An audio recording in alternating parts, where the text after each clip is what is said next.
ሰላም ጤና ይስጥልን ውድ የቻናላችን ተከታታዮች የፕሮግራማችን ቤተሰቦች ይህ አብዲራዋት ነው። ፕሮግራማችንን ላይክ በማድረግ እንድትጀምሩ ላይክ ስታደርጉ የዚህም ፕሮግራም ተደራሽነት ተደማጭነት ከፍ ስለሚያደርግ ላይካችሁ ይጠቅመናል። ላይክ እያደረጋችሁ እንድታደምጡን አዲስ የሆናችሁ ቻናላችንን ዛሬ ለከፈታችሁ ሰብስክራይብ በማድረግ ለቻናላችን ቤተሰብ እንድትሆኑ በአክብሮት እየጋበዝን ይህንን ፕሮግራም ከሀገር ውጭ የምታደምጡ የቻናላችን ተከታታዮች የሁል ጊዜ ድጋፋችሁም በሱፐር ስቲከር፣ ሱፐር ቻት፣ ሱፐር ታንክስ ለቻናላችን ድጋፍ እንድታደርጉ በአክብሮት እየጋበዝን ትናንት በተደረገ የኤፍኤ ካፕ የፍጻሜ ጨዋታ ማንቸስተር ሲቲ ሌላኛውን የለንደን ክለብ ቼልሲን 1-0 በአንቷን ሴሜኒዮ ብቸኛ ግብ በማሸነፍ የፔፕ ጋርዲዮላ የማንቸስተር ሲቲ ቤት ቆይታ በ10 ዓመት ውስጥ 20ኛ ዋንጫ በአማካይ በየዓመቱ 2 ዋንጫ ማለት ነው። አጠቃላይ ዋንጫ 20 ሲሆን ሜጀር ትሮፊ የሚባሉት እነዚህ ከኮሚቲ ሺልድ ውጪ ደግሞ ባለው 17ኛ ዋንጫ ፔፕ ጋርዲዮላ በአሰልጣኝነት ዘመኑ ከ2008 እና 9 ማሰልጠኝ ከጀመረበት ጊዜ አንስቶ 41 ዋንጫዎችን አሳክቷል። 41 ዋንጫ ማሳካት ብቻ ሳይሆን ከሱ ቀጥሎ የተቀመጠው ሉዊስ ኤንሪኬ ያሳካው 20 ዋንጫ ነው። ከግማሽ በላይ ማለት ነው ፔፕ ጋርዲዮላ ማሳካት የቻለው። የዚህ ጄኔሬሽን የዚህ ያለፉት 20 እና ከዛ በላይ አመት የዓለማችን ምርጡ አሰልጣኝ በስተመጨረሻም ዌምብሌ ላይ በድጋሚ መንገስ ችሏል። ያለፈው አመት በፓላስ ከዛ አመት በፊት በማንቸስተር ሲቲዎች በኤፍኤ ካፕ ልባቸው ተሰብሯል። በሶስተኛ ጊዜ ግን አይሰበርም ብሎ እንግዲህ የማክፋርለንን ሰማያዊዎቹ በቀጣይ የውድድር ዓመት በዛቪ አሎንሶ የሚሰለጥኑት ቼልሲዎችን 1-0 አሸንፏል። ከዚህ ፕሮግራም በመቀጠል ቼልሲ የዛቪ አሎንሶን የአሰልጣኝነት ቅጥር አጠናቋል። ዛሬ ወይም ነገ በስራ ቀን ይፋዊ ጋዜጣዊ መግለጫ ወይም ቼልሲ ራሱ ኦፊሻሊ ይፋ ያደርጋል። በጁላይ 1 ዛቪ አሎንሶ በቼልሲ ኃላፊነት ስራ የሚጀምር ይሆናል። ከዚህ ፕሮግራም በመቀጠል ቼልሲዎች ትናንት ያጋጠማችሁትን ሽንፈት ሊያስረሳ የሚችል ትልቅ ጉዳይ የዛቪ አሎንሶ የቡድኑ ማናጀር ሆኖ መሾሙ ነው። ሄድ ኮች አይደለም፣ ማናጀር። ይሄም ሹመት በራሱ ትልቅ የፓወር ልዩነት ነው። ከዚህ ፕሮግራም በኋላ ይህም ፕሮግራም የምታደምጡ የቼልሲ ደጋፊዎች ይጠብቁን። ሌሎች የእግር ኳስ ቤተሰቦችም እንድታደምጡት የምንጋብዘውን ፕሮግራም የዛቪ አሎንሶ የቼልሲ ቅጥር ምን ያክል አስተማማኝና ቀጣይ ጊዜያት ለቼልሲ ብራይት የሆኑ ጉዳዮች እየመጡ እንደሆነ ምልክት የሰጠበት ነው። ግን የትናንትናው 90 ደቂቃ ለፔፕ ጋርዲዮላ ማንቸስተር ሲቲ ሌላ የማይረሳ የዌምብሌ ደማቅ ታሪክ ነው። ለንደኖችን እንግዲህ ባለፈው በካራቦ ካፕ የሊጉ መሪ አርሴናልን አሁን ደግሞ ሌላኛውን የለንደን ክለብ ቼልሲን በማሸነፍ 2 ዶሜስቲክ ካፕን ፔፕ በአንድ ዓመት በማሳካት ከሊቨርፑል በመቀጠል ማንቸስተር ሲቲ በታሪክ ብቸኛ ቡድን ሆኗል። በአንድ የውድድር ዓመት 2 ዶሜስቲክ ካፕ ታይትሎችን በማሳካት 2 ጊዜ። ይሄ ደግሞ የፔፕ ጋርዲዮላ ጆርኒ ነው። በ10 ዓመት ውስጥ 20 ዋንጫ ለአንድ ክለብ ማምጣት ማለት ምን ያክል የፔፕ ከፍታ ነው የሚያሳየው። በነገራችን ላይ ወደ ጨዋታው ዝርዝር አስፈላጊ ነጥቦች ከመግባታችን በፊት ማንኛውም የእግር ኳስ ቤተሰብ አንድ ጥያቄ መጠየቅ ፈልጋለሁ። ፔፕ ጋርዲዮላ ምናልባት ቀጣይ ዓመት የሚለቅ ከሆነ የእንግሊዝ ፕሪሚየር ሊግ ብቻ አይደለም እግር ኳስ ምን ያክል ጂኒየስ ሰውን እንዳጣች፣ ምክንያቱም እረፍት ያደርጋል፣ በቀጥታ ወደ ሌላ ክለብ ስራ አይገባም። ጋርዲዮላ የሚለቅ ከሆነ የእግር ኳስ እድገት የሆነ ቦታ ላይ ቆመ ማለት እኮ። አሁን ዘመናዊ እግር ኳስ እዚህ ደረጃ ሲደርስ ጋርዲዮላ በእያንዳንዱ ዓመት እያደሰ ቡድኑ ላይ የዋንጫ የማሸነፍ ፍላጎት እየጨመረ ታክቲኮችን እያሻሻለ ታክቲኮችን እየቀየረ የሚመጣበት መንገድ በተመሳሳይ ከሱ እኩል በተመሳሳይ ዌቭሌንግዝ ክለቦች የፕሪሚየር ሊግን ዋንጫ ማሸነፍ ሌሎች ውድድሮችን ለማሸነፍ ፔፕን ጥሎ ማለፍ እንደ ትልቅ አንዱ መመዘኛ ነው።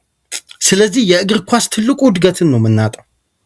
እግር ኳስን ነው የምናጣው። የእግር ኳስ ሳይንቲስትን ነው የምናጣው። ፔፕ ጋርዲዮላ ባለው አንድ ቀሪ ዓመት ቢቆይ እግር ኳስ አሁንም እድገቷን ትቀጥላለች ማለት ነው።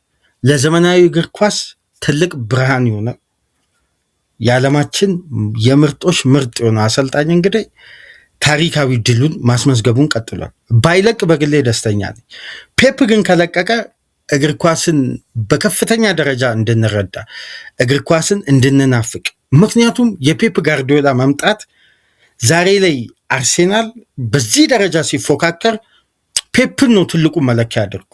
የፔፕ ማንቸስተር ሲቲ በልጦ ነው ዋንጫ ማንሳት ምን ያክል ክሬዲቱን ከፍ እንደሚያደርግ።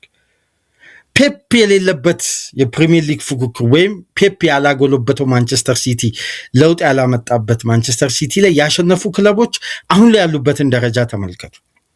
የፔፕ ጋርዲዮላ የማንቸስተር ሲቲ ቤት ቆይታ ለዘመናዊ እግር ኳስ ከፍታ፣ ለእግር ኳስ በጤናማ መልኩ ሜዳ ላይ እንድትሽከረከር አስደናቂውን እግር ኳስ እያሳየን ምንም ጥያቄ የማይቀርብበት የዓለማችን ምርጡ አሰልጣኝ እንዲሆን አንዱ ማረጋገጫ የጋርዲዮላ ኮንሲስታንሲ።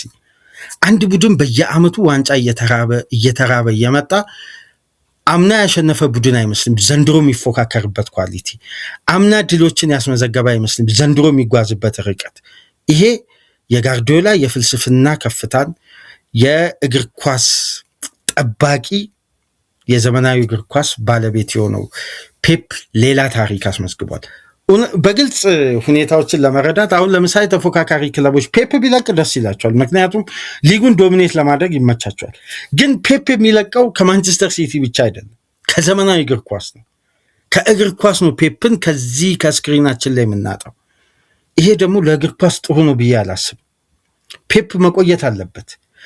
ፔፕ ካለው ኮንትራት በላይ አቅም ኢነርጂውን ድጋሚ ቻርጅ አድርጎ መምጣት ካላስፈለገው ወይም ሌሎች ውድድሮች፣ ሌሎች ኮምፒቲሽኖችን፣ ሌላ ታሪክ መስራት አስቦ ሌላ ጉዳይ ላይ ካልገባ በቀር የፔፕ ከፍታ የእግር ኳሱም መዘመን ከፍታ ስለሆነ የፔፕ ጋርዲዮላ የማንቸስተር ሲቲ ቤት ቆይታ እንግዲህ በምን አይነት መደርደሪያ በምን አይነት በዋንጫዎች እንዳሸበረቀ 20 ዋንጫ መገለጫው በ10 ዓመት 20 ዋንጫ። በየዓመቱ የማንቸስተር ሲቲ ደጋፊ በአማካይ 2 ዋንጫ እየተሰጠው ነበር ማለት ነው።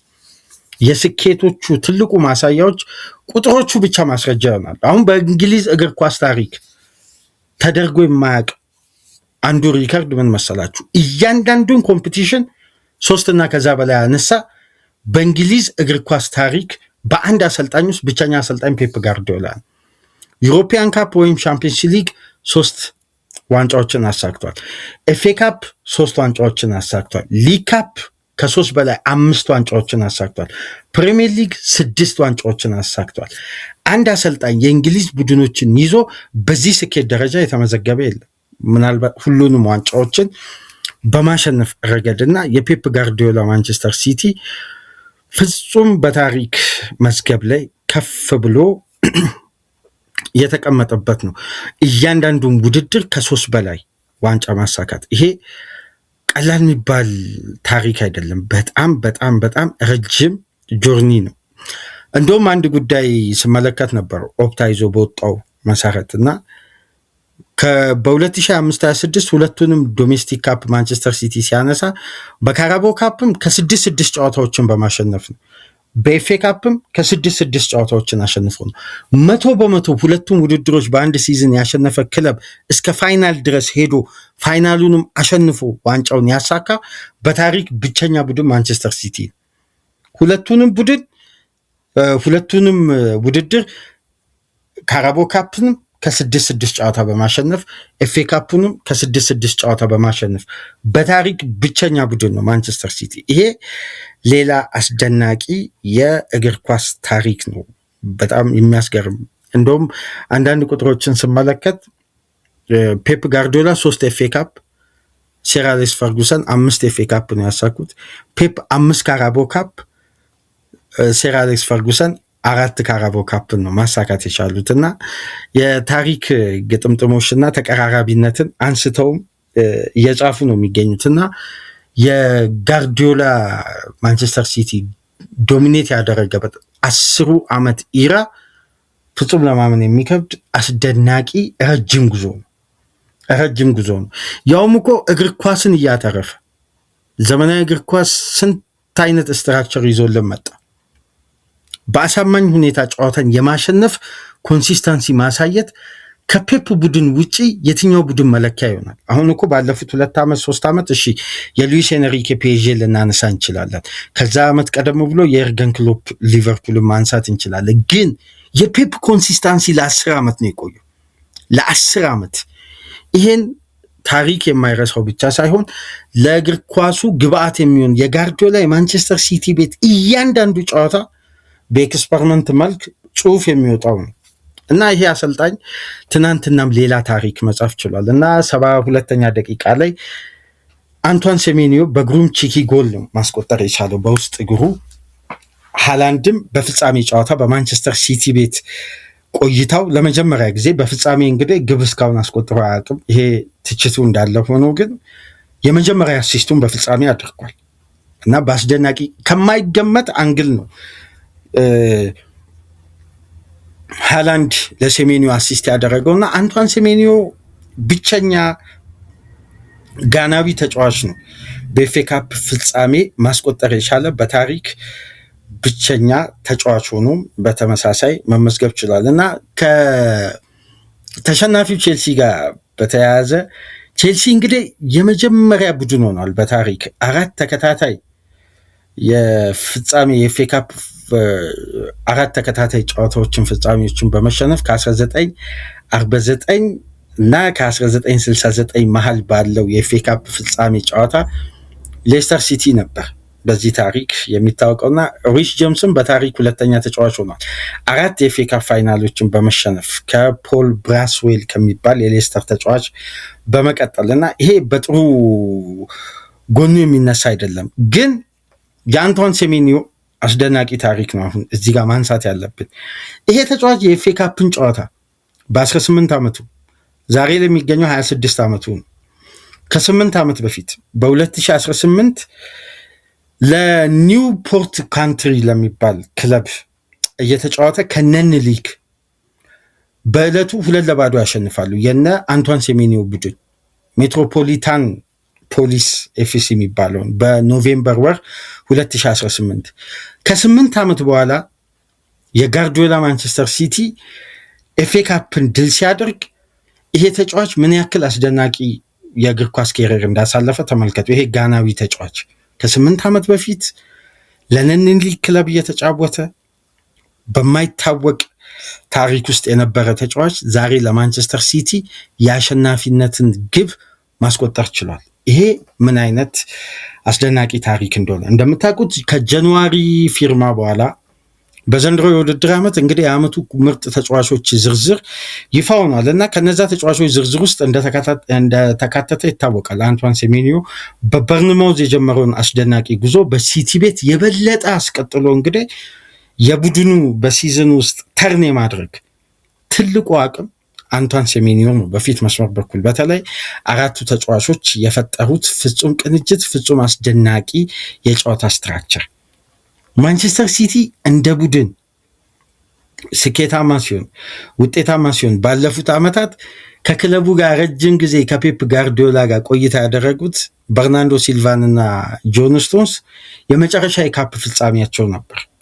በርናንዶ ሲልቫ ምን ያክል ማሽን የሆነ ተጫዋች እንደሆነ በትናንትናው ዕለትም በድጋሚ ማሳየት ችሏል። እነዚህ ተጫዋቾች ሁሉንም ዋንጫ ፔፕ ጋርዲዮላ ሲያሳካ አብረውት ነበሩ። ከዩኤፋ ቻምፒየንስ ሊግ እስከ ፕሪሚየር ሊግ ድረስ እና 20 ትሮፊዎችን በማሳካት ከፔፕ ጋርዲዮላ ጋር ረጅም ዓመት ቆይቶ በበርካታ ስኬቶች ካቢኔቱን ያደራጀው ኬቪን ዲብሮይነ ጋር ተያይዞ የነበረው ሪካርዳውን ጆን ስቶንስ፣ ፊል ፎደን እና በርናንዶ ሲልቫ አልፈውታል። ይሄን የዋንጫ ቁጥር ማንቸስተር ሲቲ ደማቅ ታሪክ በድጋሚ በጻፈበት የትናንትናው የኤፍኤ ካፕ ፍጻሜ ፔፕ ጋርዲዮላ 85% የሚሆኑትን የኤፍኤ ካፕ ጨዋታዎችን በአጠቃላይ በማንቸስተር ሲቲ ቤት ቆይታ በነበረበት ወቅት በማሸነፍ በኤፍኤ ካፕ ታሪክም ብቸኛ አሰልጣኝ ሆኗል። 54 ካደረጋቸው የኤፍኤ ካፕ ጨዋታዎች ውስጥ 54 ጨዋታዎችን አድርጎ 46ቱን በማሸነፍ ቤስት ዊኒንግ ሬት ማናጀር ኤቨር ሆኗል። እያንዳንዱን እንግዲህ ከ10 በላይ ጨዋታዎችን በድል በመወጣት አዳዲስ ታሪኮችን በስሙ ማስመዝገቡን እንግዲህ ፔፕ የበለጠ የቀጠለበት አስደናቂ ሌላ የውድድር ዓመት ነው። በተለይ ደግሞ የተጠናቀቀው የውድድር ዓመት በዚህም ወቅት ማንቸስተር ሲቲ በክሪስታል ፓላስ ተሸንፏል። የፓላስ የወቅቱ አምበል የነበረው ማርክ ጌሂ ትናንትና በተከታታይ 2 ተከታታይ የኤፍኤ ካፕ ጨዋታን የኤፍኤ ካፕ ዋንጫን ከተለያየ ክለብ ጋር በተከታታይ በማንሳት በነገራችን ላይ ማርክ ጌሂም አዲስ ታሪክ ጽፏል። በ2018 ነበር ኦሊቪየር ዡሩ ከአርሴናል ጋር ቼልሲን በማሸነፍ ከአርሴናል ጋር በመሆን ቼልሲን በማሸነፍ የኤፍኤ ካፕ ዋንጫን አነሳ። ከዛም በኋላ ወደ ቼልሲ ተዘዋወረ። በቀጣዩ ዓመት ማንቸስተር ዩናይትድን ቼልሲ በኤፍኤ ካፕ አሸነፈና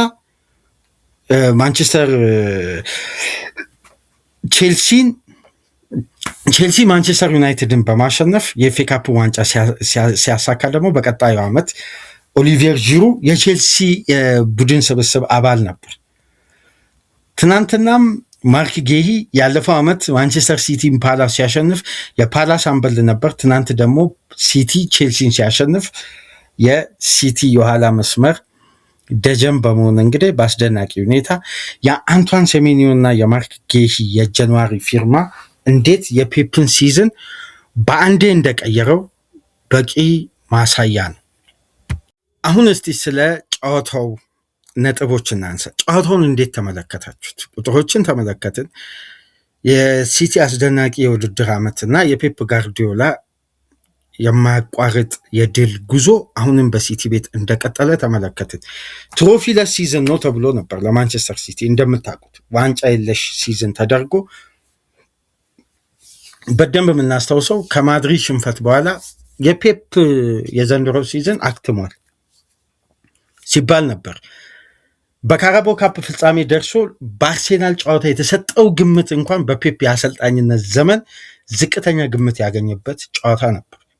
ግን ያንን ጨዋታ እንዴት አሳምኖ የቀድሞ ምክትሉን አሰልጣኝ እንዴት ማሸነፍ እንዳለበት ታክቲካሊ የጋርዲዮላን ከፍታ ዌምብሌ ላይ ያረጋገጠና ዋንጫውን አነሳ። በዛይ ሰዓት ሲዝኑን ቀየረ። ታርጌቱን ወደ 3 ዋንጫዎች አደረገ። 2ቱም ዋንጫ አሳካ። ተመልከቱ፣ በአጭር ያለፉት 2 ወራት ውስጥ የፔፕ ሲቲ 2 መልክ ነበረ። የማድሪዱ የኢትሃድ ሽንፈት እንደውም ሲቲ እዛ 3-0 ተሸንፎ የሚመጣ ቡድን አይመስልም ነበር እኮ ይቀይራል የሚሉ አንዳንድ እምነቶች ነበሩ። የበለጠ በሜዳው ተሸነፈ። አይ በቃ ጋርዲዮላ አብቅቶለታል፣ ካሁን በኋላ አይነሳም፣ በአመቱ መጨረሻም ለመልቀቅ ያሰበው ከዚህ በላይ አቅም ስለሌለ ነው የሚሉ ግምቶች ተነሱ። ግን ዛሬ ላይ ማንቸስተር ሲቲ 2 ዶሜስቲክ ካፕ ዋንጫዎችን 2 የለንደን ክለቦችን በማሸነፍ አንስቷል። ያውም 2ቱንም ጨዋታ በክሊንሺት 2-0 እና 1-0። ይሄ የሚያሳየው ጋርዲዮላ አሁንም አልጨረሰም ነው ሚሽኑ። አሁን ለ3ኛው ዋንጫ ገና ማክሰኞ ምሽት ከበርንማውዝ ጋር የሚያደርገው ጨዋታ ይጠበቃል። ነገ ደግሞ አርሴናል ከበርንሌይ በኤሚሬትስ የሚያደርጉት ጨዋታ አለ። እንደውም ከጨዋታው በኋላ አንድ ጋዜጣዊ መግለጫ ሲሰጥ ምናልባት አድምጣችሁ ከሆነ አላውቅም፣ ተጠይቆ ነበር ፔፕ ተጫዋቾች አሁን ሰለብሬት እንዲያደርጉ ይፈቀድላቸዋል? በጭራሽ አለ። ከስቴዲየሙ ወጡ፣ ሁሉም ተጫዋች ወደ ቤት ነዋል። ነገ ሁሉም ተጫዋች ትሬኒንግ ግራውንድ ይሰበሰባል። ከዛም በኋላ ረጅሙን ጉዞ እንጀምራለን። ማክሰኞ ምሽት ከበርንማውዝ ጋር ጨዋታ ይኖረናል። በአመቱ መጨረሻ ከቪላ ጨዋታ በኋላ የፕራይድ ዴይ እንዳለ የሲቲ ኃላፊዎች ነግረውኛል። ስለዚህ በአመቱ መጨረሻ ሰለብሬት እናደርጋለን ያኔ አሁን ግን ለሴሌብሬሽን ጊዜ የለንም። መልበሻ ክፍል ተደስተዋል። አሁን ቀጥታ ተጫዋቾች ወደ ሪከቨሪ ትኩረት፣ ወደ በርንማውዝ ስለምንም የዋንጫ ድል ትኩረት የሚደረገው ተጨማሪ የሴሌብሬሽን ቀን የለም፣ ዴይ ኦፍ የለም ማለት ቀጥታ ወደ ስራ ነው። ተመልከቱ። በዚህ ጋዜጣዊ መግለጫ ላይ አንድ ሀሳብ አንስቶ ነበር ፔፕ። የ6 ሰዓቱን ጉዞ በጣም መንገድ ክራውድድ እንደነበር አንስቶ 6 ሰዓት ተጉዘው ነው እንግዲህ ትናንትና የዌምብሌውን ጨዋታ ያደረጉት። ልብ በሉ ከ72 ሰዓት በኋላ የፕሪሚየር ሊግ ከባድ ጨዋታ፣ ከባድ ፈተና ከአንዶኒ ኢራዮላ በርንማውዝ ጋር ጨዋታ አለ። የትናንትናው ተጋጣሚ ቼልሲ 7 ቀናትን አልፏል፣ እረፍት አድርጓል። ሲቲ ግን ባለፈው ረቡዕ ከክሪስታል ፓላስ ጋር ጨዋታ ነበር። እንደምታስታውሱ 3-0 አሸነፈ ፓላስን። ከዛን አሁን ቼልሲን በፍጻሜ ያሸነፈ። አሁን ደግሞ ማክሰኞ ዕለት ከበርንማውዝ ጋር ምሽት 3 ሰዓት ተኩል ከባድ ፍልሚያ ይጠብቀዋል፣ ያውም በቫይታሊቲ ስቴዲዮም። የዚህ ጨዋታ ጉዞ አለ። የኤፍኤ ካፕ ፍጻሜ 6 ሰዓት የተጓዙበት። ገና ወደ ሳውዝ ኮስት ነው የሚጓዙት፣ ወደ በርንማውዝ። በጣም የተጨናነቀ 72 ሰዓት እንዳለው ገልጾ የተጫዋቾች ትኩረት ምንም ከሴሌብሬሽን ጋር አይገናኝም፣ በቀጥታ ትኩረታችን በርንማውዝ ነው። በቃ ሴሌብሬሽኑ እኔ እናንተ ጋር እስከምቀርብ ድረስ ነበር፣ አለቀ። ጋርዲዮላ ቀጣይ ወደ ስራ፣ ምክንያቱም ያልጨረሰው ሚሽን አለ። ጋርዲዮላ በዘንድሮ ሲዝን ሶስተኛ ዋንጫውን ካሳካ ፔፕ እግር ኳስ ውስጥ ካሉ አሰልጣኞች የምንጊዜውም ምርጡና አንደኛ አሰልጣኝ የመሆኑን ጉዳይ አትጠራጠር። አሁንም ነው ብዬ ነው በግሌ ማምነው። ለኔ ግን ለዓለም እግር ኳስ ይህንን ያስተዋውቃል። አንድ ቡድን ዋንጫ የለሽ ሲዝን እያሳለፈ ነው ተብሎ የተደመደመ ቡድን ከዛ ላይ ተነስቶ ወደ እነዚህ ስኬቶች ከመጣ የአሰልጣኙ መብቴና የታክቲክ አፕሮች እና የእግር ኳስ ሳይንቲስት የመሆኑ አቅም እንጂ ሌላ ምን የተለየ ነገር እኮ ማንቸስተር ሲቲ ቤት እኮ የለም። 2 ተጫዋች መጣ። በእርግጥ ሲዝኑ ላይ ለውጥ አድርጓል፣ ግን እንዴት መጠቀም እንዳለበት ፔፕ ስለሚያውቅ እንዴት ክፍተታቸውን መድፈን እንዳለበት በደንብ ልብ ብላችሁ ተመልከቱ። ትናንትና የፔፕ ሴንተር ባክ የነበሩት ማርክ ጌሂ የቀድሞ የቼልሲ አካዳሚ ውጤት ነው። አንደኛው አብዱልከሪም ኩሰኖቭ ነው። ተመልከቱ። ኩሰኖቭ የተጠናቀቀው የውድድር ዓመት የመጀመሪያ ጨዋታውን ያደረገው ታስታውሱ እንደሆነ የሲቲም የቼልሲ ደጋፊዎች ከቼልሲ ጋር ነበር። በሱ ስህተት ሲቲ ግብ አስተናገደ። እረፍት ላይ ቀየረው ጋርዲዮላ። ተጫዋቹ በጣም በስነቦና ደረጃ ይጎዳ ነበር። ዛሬ ላይ ግን ሲቲ ሲዝኑን ሲቀይር የሁለቱ ሴንተር ባኮች ጥምረት ትልቁን ድርሻ ይወስዳል። ምክንያቱም ማንቸስተር ሲቲ ሲዝኑን ሲጀምር አስደናቂው ጥምረት የነበረው ያሽኮር ግራፍዲዮል እና ሩቢን ዲያዝ ናቸው። ሁለቱ ተጫዋቾች ከባዱን ጉዳት ያስተናገዱት ከምን ጋር ነው? ከቼልሲ ጋር። የምታስታውሱ ከሆነ የማክፋርለን የመጀመሪያ አሰልጣኝነት ኤክስፒሪየንሱ በኤንዞ ፈርናንዴዝ ግብ ኢታሊ ቼልሲ 1 ውድ ነጥብ ያገኘበት ዕለት ነበር። ሁለቱ ተጫዋቾች በአንድ ጨዋታ ከባድ ጉዳት አስተናገዱ። ያኔ ነው ጋርዲዮላ ጌሂን አመጣ፣ ኩሰኖቭን ከጌሂ ጋር አጣመረ። ዛሬ ላይ ለበቃው 2 ትላልቅ ስኬቶች ጋርዲዮላ በሩን የከፈተው ሲዝን ውስጥ በተፈጠረ እርምት ነው። ለዚህ ነው እግር ኳሳዊ የጋርዲዮላ አስተሳሰብ ለዓለም እግር ኳስ እያንዳንዱ ጨዋታዎች ግብአት ይሆናሉ ምለው። ለዚህ ነው ጋርዲዮላ ኤክስፐሪመንቱ ልክ እንደ ሳይንቲስት ነው፣ የእግር ኳስ ሳይንቲስት ነው ጋርዲዮላ። ለዚህ እኮ ነው አሁን በሁለቱ ተጫዋቾች አንዱ አነስተኛ ኤክስፒሪየንስ ሊጉን አዳፕት በደንብ ያላደረገ የመጣበትን ሊግ ተመልከቱ። ከዛን የሚሰጠውን ኃላፊነት በሲቲ ሴንተር ባክ ደረጃ ጌሂ ገና ከሚድል ክላስ ቡድን ነው ወደ ማንቸስተር ሲቲ የመጣው። እንደውም ፕሪሲዝን የሚያስፈልገው አይነት ሴንተር ባክ ነው። ሊጉን የለመደ ነው። የሲቲን አጫዋት ለመላመድ አንድ ተጫዋች ፕሪሲዝን ያስፈልገዋል። ግን ጋርዲዮላ ሁለቱም በውድድር ዓመቱ በጀመረው ሴንተር ባክ አይደለም፣ መሀል ላይ በተደረገ ጥምረት ግን ሲዞን እንዴት እንዳተረፈ ተመልከቱ። ለዚህ ነው ጋርዲዮላ በዓለም እግር ኳስ ላይ የተለየ አሰልጣኝ ነው።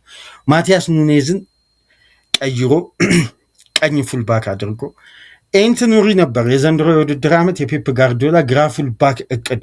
ግን ኒኮ ራይሊ የአካዳሚ ውጤት። ይሄ ተጫዋች ለዘንድሮ ሲቲ ድጋሚ ማንሰራራት ትልቁ መብቴው ኒኮ ራይሊ ነው።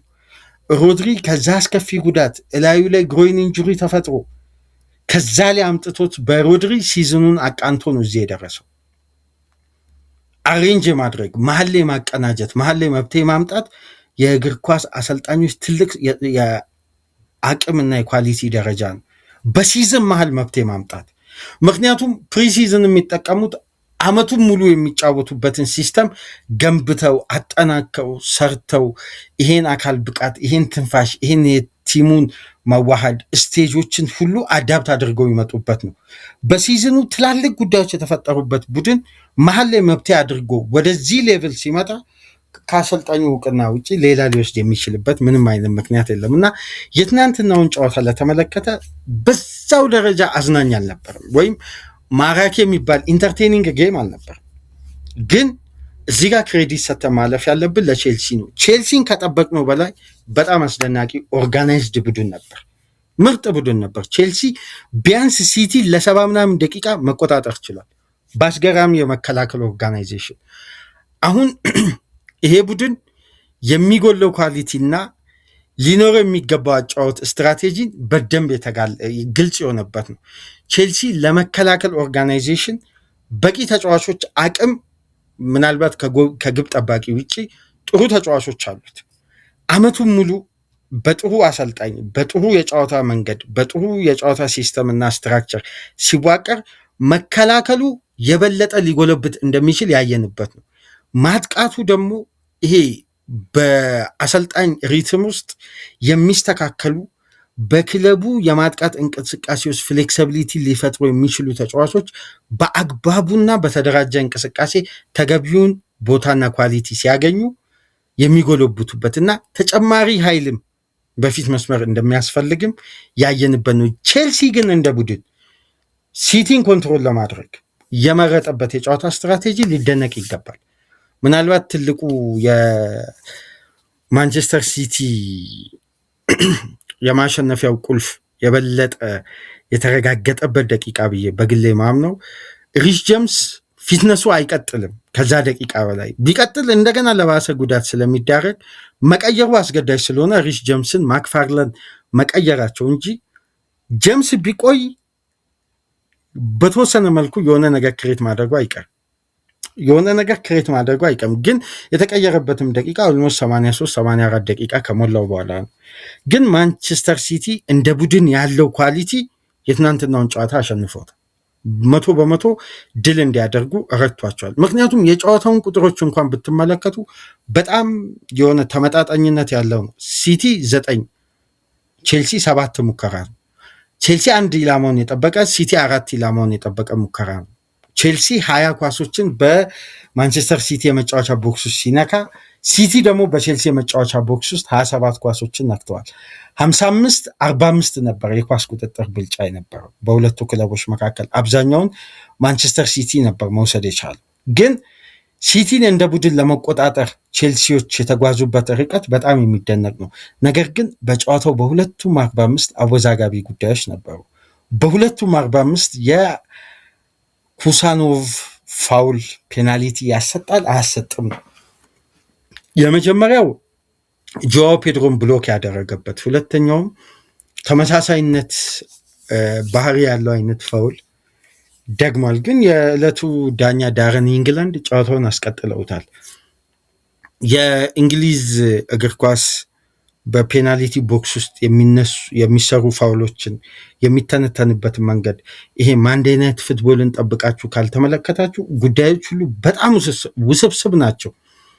አንዳንድ ፋውሎችን ይሄ በቂ አይደለም ለፔናልቲ ወይም ሶፍት ተች ነው ይላሉ፣ ወይም ከሶፍት ተች ያነሰ ነው የሚሉት። ዩኤፋ ሻምፒየንስ ሊግ ላይ ደግሞ ስትሄዱ ኤኒ ተች ዴፊኒትሊ ፔናልቲ ነው። ምንም ወደኋላ የሚሉት ነገር የለም። አንዳንድ ደግሞ ፍጹም ቅጣት ምቶች ደግሞ የሚያወዛግቡት ምንድን ነው? በእጅ የሚነኩ ፖዚሽኖች ናቹራል ፖዚሽን፣ ናቹራል ያልሆኑ ፖዚሽን የሚለው ትንተናም የተለያየ ትርጉም አለው እና ያወዛግባል። ግን አንደኛው ፔናልቲ የሚያሰጥ ይመስለኛል በግሌ የኩሳኖቭ ፋውል ላይ እና ቼልሲ እስከ 70 ምናምን ደቂቃ ላይ ለምሳሌ ሌቪ ኮልዌል ከኤሲኤል ጉዳት የመጣ አይመስልም። ምን አይነት አስደናቂ የመከላከል ብቃት ነው ያሳየው! ይሄ ተጫዋች በነገራችን ላይ የእንግሊዝ ብሔራዊ ቡድን ወክሎ ዓለም ዋንጫ መሄድ አለበት። የቀረበትን ጊዜ አይደለም መጥቶ የሰጠውን ኢፌክቲቭ የመከላከል ስትራክቸር ያለፈው ሳምንት አንፊልድ ላይ የነበረው ሌቪ ኮልዌል ትናንትና የነበረው ሌቪ ኮልዌልን ለተመለከተ ይሄ ተጫዋች በጉዳት ራቅ እንጂ ብቃቱና ጨዋታ ላይ ያለው አስተዋጽኦ እንዴት አንድ ተጫዋች ከኤሲኤል ጉዳት መጥቶ በዚህ ደረጃ ፐርፎርም ያደርጋል? በጣም የሚደነቅ በግሌ ከቼልሲ ተጫዋቾች ካየሁት ፍጹም አስደናቂ የሜዳ ውስጥ እንቅስቃሴ ያደረገው ተጫዋች አንደኛው ሌቪ ኮልዌል። አሁን እዛ ጋር የምትመለከቱት ምንድን ነው? የባክስሪ ሲስተም ስለሆነ አንዳንዴ የባክስሪ ሲስተም ላይ ይሄ የራስ ክለብ ተጫዋች ኦፍሳይድ ትራክም ማን ማርኪንግም ላይ ዞን ላይ የሚፈጠሩ አለመግባባቶች አሉ። በተለይ እንደ ጣሊያን እግር ኳስ በደንብ ተዋህደው በባክስሪ ካልቆዩ የበለጠ እዛ ጋር ትናንሽ ታይሚንግ ክፍተቶች በፍጥነት ቡድንን ለስህተት ይዳርጋል። ሃላንድ እዛ ፖዚሽን ላይ ይገኛል ተብሎ አይጠበቅም። ምክንያቱም ያ ፖዚሽን የማን የበለጠ የአንቷን ሴሜኒዮ ተርን አድርጎ ሲሄድ የኮልዌል ትክክለኛ ስትራቴጂ ምንድነው? ፖዚሽኑን ማስከበር ነው። ፖዚሽኑ ላይ ጠብቆ ግን ሴሜኒዮ የመጣበት ታይሚንግ ኮልዌል ብሎክ ካደረገው ፖዚሽን ጋር ታይሚንጉን ሊመጣጠን አልቻለም። እዛ ጋር የማንን ብልጠት ነው የምታዩት? የሃላንድን ኳሊቲ፣ የሴሜኒዮን ኳሊቲ። ለምን አንድ ስቴፕ አክቲቭ ሆነዋል። ኤክስፒሪየንሳቸው ከፍ ያለ ነው። የመዋሃድ አቅማቸው ከፍተኛ ነው። ቼልሲ በሶስተኛ አሰልጣኝ ነው እየሰለጠነ ያለ። ማሪስካ ሄደ፣ ሮሲኒየር መጣ፣ ሮሲኒየሩን ለቀቁት። አሁን ማክፋርለን ነው ያለው። ሶስቱም የተለያየ እግር ኳስ አይዲዮሎጂ ነው ያላቸው። ስለዚህ ለቅንጅት ጊዜ ይፈልጋል። ስለዚህ ያቺ ግብ ላይ የቼልሲ ተጫዋቾችን ስህተት አይደለም እኔ የምመለከተው፣ የማንቸስተር ሲቲ ኳሊቲ ጨዋታውን የገደለው። ተመልከቱ፣ መጀመሪያ በርናንዶ ሲልቫ በጣም በቀዘቀዘ ቴምቦ ነው ኳሷን ይዟት የመጣው። ለምን መሰላችሁ? ሙቭመንቱን ሃላንድ ሺፍት እስከሚያደርግ። ለምን በሶስቱ ማን ያለው ከሰጠው ወዲያው ከበውት በርናንዶ ሲልቫ ፓስ የሚያደርግለት ከሆነ በአንድ ወረራ አድርገው ቼልሲዎች እንደሚነጥቁት ያውቃል። ስለዚህ ቦታውን ሺፍት እስከሚያደርግ ጠብቆ በአንዴ ነው ፓስ ያደረገለት። ያኔ ሃላንድም እዛ ጋር ታይሚንግ እና ዲሲዥኑ አስደናቂ ነበር። እንደ ዞረ ነው በቀኝ እግሩ ማይነስ ያደረገው በአስደናቂ አጨራረስ ሴሜኒዮ ያስቆጠረ። በታሪክም የመጀመሪያና ብቸኛ ጋናዊ ተጫዋች በኤፍ ኤ ካፕ ፍጻሜ ያስቆጠረ ተደርጎ የተመዘገበለትን ከ8 ዓመት በፊት በኒውፖርት ክለብ የነበረ ከነን ሊግ የተነሳው የሴሜኒዮ ታሪክ ወደ ብሪስተን ሲቲ፣ አርሴናል፣ ክሪስታል ፓላስ፣ ቶትንሃም የለንደን ክለቦች አልፈልግም ያሉት ብሪስተን ሲቲ አድጎ ጎልብቶ በርንማውዝ ፈርሞ ከበርንማውዝ አሁን ወደ ማንቸስተር ሲቲ ጃንዋሪ ላይ ተዘዋውሮ የካራቦ ካፕን ከዛም በኋላ የኤፍ ኤ ካፕን ዋንጫ ከፔፕ ማንቸስተር ሲቲ ጋር ድል ማድረግ ችሏል። የትናንትናውም የጨዋታው ኮከብ ነበር። የማሸነፊያዋንም ግብ በማስቆጠር በራሱ ስምም ታሪክ መጻፍ ችሏል እና አስደናቂ የሴሜኒዮ የፔፕ ጋርዲዮላ ፍጹም ምርጥ ቆይታ ነበራቸው በዌምብሌ። ለማንኛውም የሲቲ ደጋፊዎች እንኳን ደስ አላችሁ። የቼልሲ ደጋፊዎች ከዚህ ፕሮግራም በመቀጠል ክለባችሁ በቀጣይ የውድድር ዓመት በስፔናዊው ታክቲሽያን አሰልጣኝ ዛቪ አሎንሶ መሰልጠኑ ተረጋግጧል። ዛቪ አሎንሶን ብሉኮን የቀጠረበት የስራ የቅጥር ዘርፍ ደግሞ በብሉኮን ታሪክ ውስጥ ብቸኛና የመጀመሪያ ያደርገዋል። የቼልሲ ሄድ ኮች ሳይሆን የቼልሲ ማናጀር ተደርጎ ነው የተሾመው። የ4 ዓመት ኮንትራት ተሰጥቶታል። እነዚህን ጉዳዮች በተመለከተ ዝርዝር ነጥቦችን እናነሳለን። ይሄ ቡድን ከዛቪ አሎንሶ ያጫወት ሲስተም ጋር እንዴት ተስማሚ እንደሆነ አንስተን ሀሳቦችን ምንለዋወጥ ይሆናል። ቀጣይ ፕሮግራምን በዛቪ አሎንሶ ወደ ቼልሲ ያደረገውን ዝውውር መነሻ በማድረግ በርካታ ነጥቦችን በቼልሲ ዙሪያ እናነሳለን። ከዚህ ፕሮግራም በመቀጠል የዛቪ አሎንሶ ወደ ቼልሲ አሰልጣኝነት ቅጥር ፕሮግራም ይዘን እንመጣለን። ለማንኛውም ይህንን ፕሮግራም ላይክ አድርጉ፣ ሼር አድርጉ፣ ሰብስክራይብ አድርጉ። ከሀገር ውጭ የምታደምጡ በሱፐር ስቲከር፣ ሱፐር ቻት፣ ሱፐር ታንክስ ድጋፍ አድርጉ። በቼልሲ አሰልጣኝነት ቅጥር ተመልሰን እንመጣለን። ሰላም ቆዩ።